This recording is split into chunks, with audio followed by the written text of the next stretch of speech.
السلام علیکم ورحمۃ اللہ وبرکاتہ۔ درود شریف کی، درود پاک کی کثرت کرنی چاہیے۔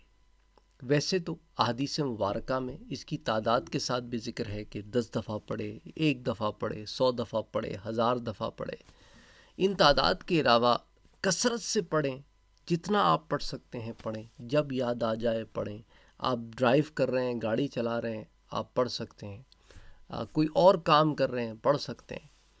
تو اس ضمن میں ایک روایت میں آج آپ سے شیئر کرنا چاہتا ہوں، ہو سکتا ہے آپ کے علم میں ہو یا نہ ہو، تو انشاءاللہ تعالی علم میں آ جائے گی اور اسے اپنے معمول میں آپ شامل کر سکیں گے، جو حسب استطاعت جو کر سکتے ہیں۔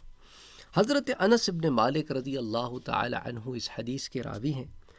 فرماتے ہیں کہ حضور اکرم صلی اللہ علیہ وآلہ وسلم نے ارشاد فرمایا، من صلی علی واحدۃ صلی اللہ علیہ عشرہ، کہ جو شخص مجھ پر ایک مرتبہ درود پڑھتا ہے تو اللہ سبحانہ و تعالی اس پر 10 رحمتوں کو نازل فرماتا ہے۔ سبحان اللہ، یعنی اللہ تعالی کی طرف سے رحمتیں نازل ہوں، اس سے بڑھ کر اور کیا چاہیے؟ اللہ تعالیٰ کی رحمت کا مطلب اس کا فضل ہے، اس کا کرم ہے۔ بلائیں ٹل سکتی ہیں، بگڑے کام سنور سکتے ہیں، بیماریاں دور ہو سکتی ہیں، مشکلات و مصائب میں جو ہے وہ دور ہو سکتے ہیں، کوئی تکلیف ہے تو وہ دور ہو سکتی ہے، کوئی آنے والی مصیبت ہے تو رک سکتی ہے، برکت آ سکتی ہے کھانے میں، مال میں، اولاد میں، رزق میں، بہت ساری چیزیں رحمتوں کے نزول کے لیے۔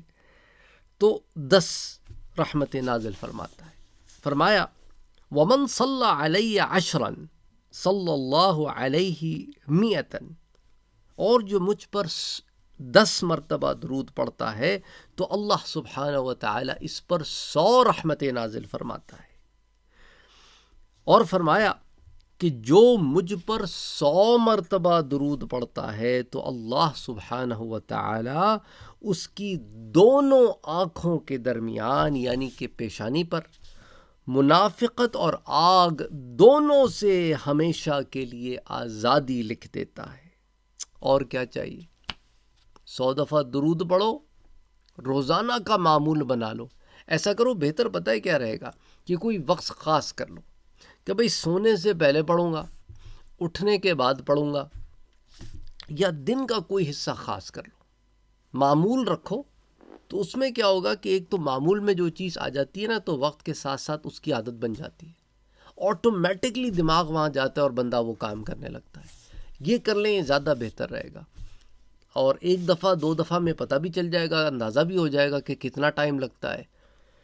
تو اس لحاظ سے انشاءاللہ تعالی آپ کام کر لیں۔ تو حضور نے کیا فرمایا کہ کتب اللہ بین عینیہ براءۃ من النفاق وبراءۃ من النار، تو منافقت سے بھی اور آزادی ملے گی اس کو آگ سے بھی۔ اور مزید برآں فرمایا کہ روز قیامت اس کا قیام اور درجہ شہداء کے ساتھ ہوگا۔ وَأَسْكَنَهُ اللَّهُ يَوْمَ الْقِيَامَةِ مَعَ الشُّهَدَاءِ، تو شہیدوں کے مرتبے میں اللہ اسے لا کر کھڑا کرے گا۔ سبحان اللہ، سبحان اللہ، سبحان اللہ۔ دیکھیں نا، شہداء کی بھی قسمیں ہیں نا، ایک تو شہید حکمی ہے کہ شہید کے حکم میں آ گیا، اور ایک شہید حقیقی ہے جو واقعتاً راہ خدا میں شہادت جس نے جو ہے اس کو ملی ہو۔ تو شہید حکمی کے زمرے میں بھی آ کے کھڑا ہو جائے، کیونکہ شہید حکمی ہی کا زمرہ ہوگا، حقیقی کا تو ہو نہیں سکتا۔ تو اس زمرے میں بھی اگر آگے کھڑا ہوتے تو شہداء کی صف میں تو آگے کھڑا ہو جائے گا۔ تو اسے روایت کیا ہے امام طبرانی نے المعجم الاوسط میں، حدیث نمبر 7235، اور المعجم الصغیر میں امام طبرانی نے اسے روایت کیا حدیث 899، اور امام منذری نے اسے الترغیب والترہیب میں روایت کیا ہے حدیث نمبر 2560، اور امام حیثمی نے اسے مجمع الزوائد میں روایت کیا ہے۔ اور روایت کرنے کے بعد امام حیثمی لکھتے ہیں کہ رجالہ ثقات، اس کے جو رجال ہیں وہ درجہ ثقہ پر ہیں۔ تو اب آپ اس سے اندازہ کریں کہ حضور اکرم صلی اللہ علیہ وآلہ وسلم پر درود پڑھنے کے بہت سے فضیلتیں ہیں، بے پناہ فضائل ہیں۔ ان میں سے یہ ایک فضیلت کا یہاں اس روایت میں ذکر ہے۔ تو بہرحال بڑی زبردست ایک آپ کو میں سمجھ لیں کہ عمل بھی ہم تک پہنچ رہا ہے جو میں نے آپ تک پہنچانے کی ایک کوشش کی. اللہ ہماری اس محنت کو قبول فرمائے. مجھے اپنی دعاؤں میں یاد رکھیں.